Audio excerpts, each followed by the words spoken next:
நிஜமான கதைகளு சுவையோடு சுகமாக உருவான கதைகளு.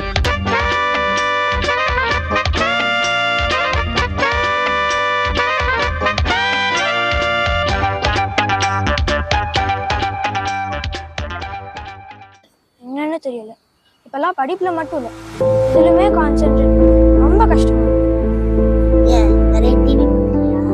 நம்ம மகாகவி பாரதி தமிழ்ச்சங்க குட்டி சுட்டீஸ் நடித்த ஆழமான அர்த்தங்கள் நிறைந்த அழகான குறும்படம் அலைபேசிகள் ஓய்வதில்லை. குழந்தைகள் தினத்தை முன்னிட்டு பிரத்யேக காட்சி நம்ம மகாகவி பாரதி தமிழ்ச்சங்க உறுப்பினர்களுக்கு மட்டுமே. நடைபெறும் இடம் பூர்வா மல்டிபர்பஸ் ஹால்.